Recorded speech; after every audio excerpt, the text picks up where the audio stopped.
Hello, my dear students. Today we are going to talk about data types and how to declare the variables using data types. Okay.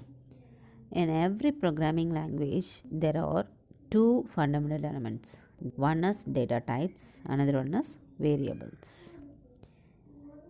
Every programming language provides some predefined data types, that is otherwise called as built-in data types, okay, which is used for handling the data items. In this chapter, we will learn about built-in data types. First, we will discuss about the concept of data types. For example, name equal to Ram, age equal to 50, average mark equal to 85.6.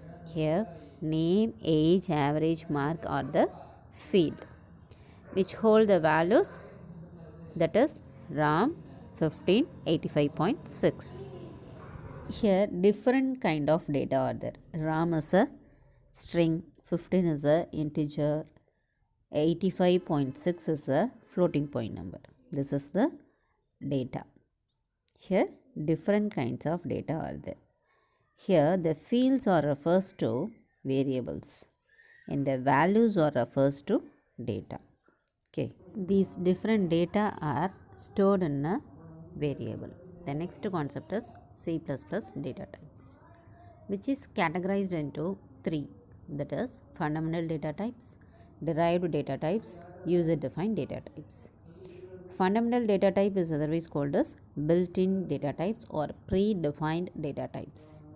User defined data type means the programmer can create their own data type, that is named as user defined data type. Derived data types such as arrays, functions, pointer or derived data types. Okay. Today we will discuss about the fundamental data types, that is subdivided into three types. One is integral types, void and floating point data types. Integral types are derived into two types, that is int, char. Floating point data type is subdivided into two types, one is float, another one is double. Before going to discuss about these fundamental data types, first we will know about how to declare the variable in a program. The syntax of declaring variable is data type variable name. For example, int variable name. Here the variable name is num1. Not only declare the single variable, we can declare more than one variable also. For example, int m, n, char c, float a, bb, sum. Here the variables are separated by using comma operator. Okay. The next concept is introduction to fundamental data types. Fundamental data types are predefined data types. The different fundamental data types are there, that is char, int, float, double and void. First we will learn about int data type. Integer data type accepts only integer numbers and also return only integer numbers. If we declare as a int, the compiler only take the integral part. If we give the fractional value, the compiler automatically remove the fractional part and only take integer value, that is whole number. Okay. For example, int ab equal to 12. Here int is the data type, ab is the variable, 12 is a value. 12 is stored in a variable ab. The data type is int. It can store only integer value.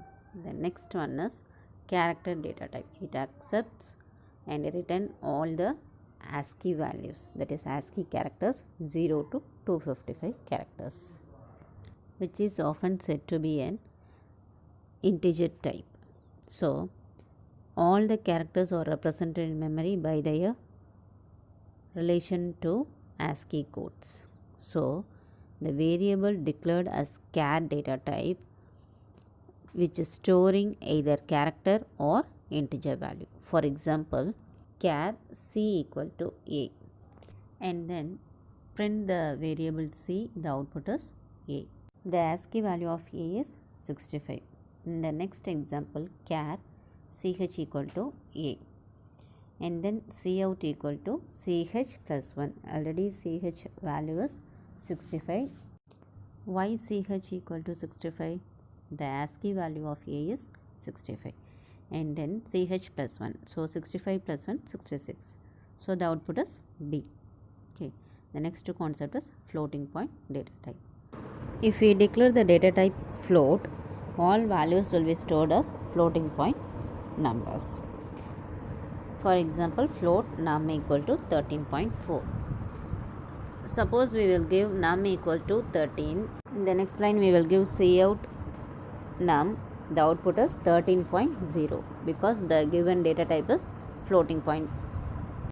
The advantages of floating point data type is it represents values between the integers and also represent a greater range of values. At the same time, some disadvantages are also there. That is, floating point operations are slower than to compare the integer operation. This is one of the disadvantage of floating point data type. The next one is double data type. It is a double precision floating point number. That is, after the decimal point number in float only 4 digits are there. In double data type 8 digits are allowed after the decimal point. Okay, this is the difference between float and double data type.